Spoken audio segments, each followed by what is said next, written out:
Atlantis Unveiled, Olomo, Isakiri, and the introduction of the banking system in Nigeria and West Africa. And the founding of modern Nigeria. Please, if you are an Isakiri, pause this. If you are from Ijebu water side, pause this. If you are an Elijah, pause this. It's a rare history, but I just want to make it clear now. Yes, this is extract from a book written by Ayebira Garowu and Orishawaimi Olomo.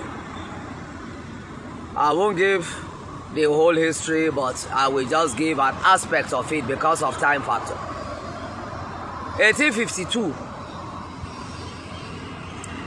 Olomo shunned Ajayi Crowther when Ajayi Crowther wanted to introduce Christianity into Ishakiri land.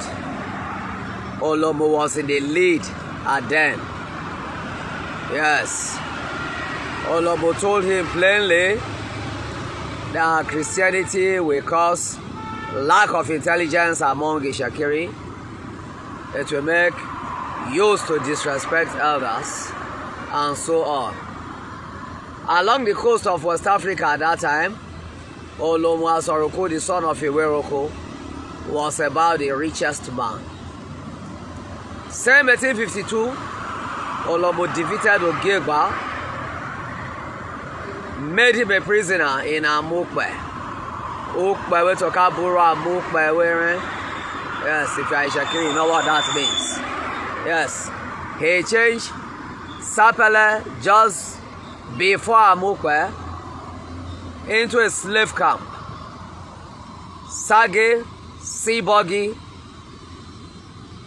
was placed there by Olomo to intercheck Ogiegba so that Ogiegba will not escape. The war for Ogiegba and Olomo was one of the toughest Olomo encountered. Tougher than the Tarakiri War. Tougher than the Aworujo War. Yes. Where Olomo introduced Selemo Yokri. What I want to say now is Olomo stopped Christianity in Ishakiri in 1852 with very good reasons. I know many Christians will say I'm supporting paganism. Yes, but we can see what is happening today where Christianity is holding sway and the people are bereft of traditional knowledge. Now, 1894, the son of Olomo was holding sway. Nana Olomo was holding sway. Nana rejected two clauses in the treaty given to him, which were also rejected by his father's time. Free trade to the hinterland and Christianity.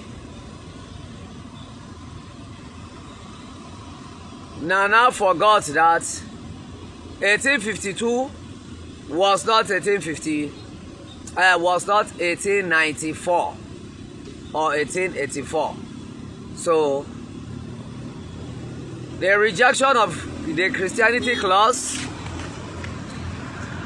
and the rejection of the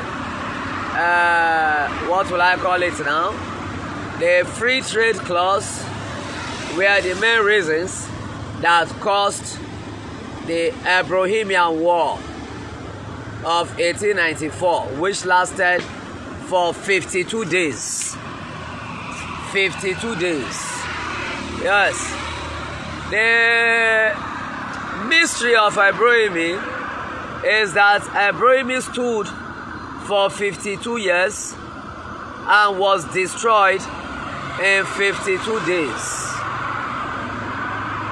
That was the longest war of resistance that a Nigerian had with the British government.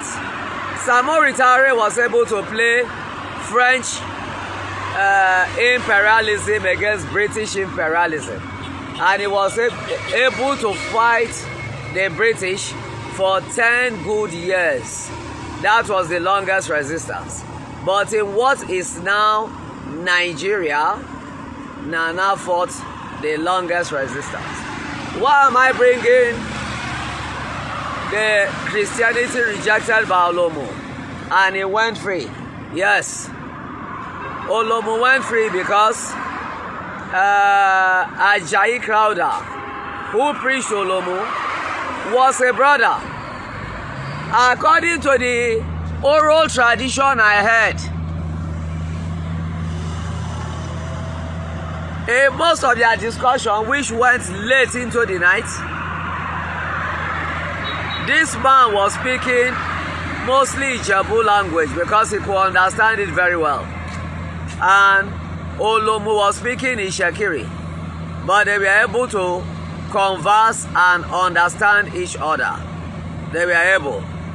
Because at that time, the distance between Ijebu and Ishekiri is not even as far. Today, Ishekiri and Ijebu can still converse in different languages, in their different languages, and still understand each other. But then it was much easier because Ishekiri has not been too polluted with some Yoruba mannerism and Yoruba blood, especially, and some Ijaw mannerism and some Ijaw blood that has lowered the intelligence. So Olomo built Brohimi to be the most fortified and the richest city along the coast of West Africa. You can cross-check the details. I don't like quoting. Many other people will give the details. If you want the details, you can check my book, Yoruba and Yorubic People's Scientific Perspective. It is on Amazon KDP. It is here. You can check it. But what I'm saying now is the building of Ebroimi as one of the most beautiful cities, and again the destruction of Ebroimi as one of the greatest catastrophes that has happened along the coast of West Africa after the slave trade. When Olomo rejected Christianity from his brother Ajayi Crowther, he went scot-free. When Nana rejected it, it resulted into a bloody war that destroyed the most fortified city on the west coast of Africa by 1894. Yes, Ebroimi was the most fortified city. It was a city on the west coast of Africa by 1894. Ebroimi, the richest city, by 1852 to 1894, when destroyed, the loot from Ebroimi was used in building Barclays Bank, which was later called First Bank of West Africa. We have done our research. Please pass this thing on, pass this thing on. What is the connection? Olomo had 106 children with more than 200 wives. Before Olomo died, he did not share his wealth as was the customary situation. He gave everything to Nana, and Nana, to be fair to him, was managing the wealth for the benefit of the whole Olomo's children, and even some of his brothers and sisters, even his brothers and sisters' children. But on the death of Nana and Johnson did very well too, and the destruction of Ebroimi, some of Nana's children are now claiming the things as only Nana's own. Yes, this is what I have to say today. Please, we should work together. Cocoa does not belong to Nana alone, but to the whole children of Olomo. Thank you. So, Olomo's wealth was not divided. It was never divided. It was never shared. It was left for Nana to take care of his brothers as the Olorie B Thank you.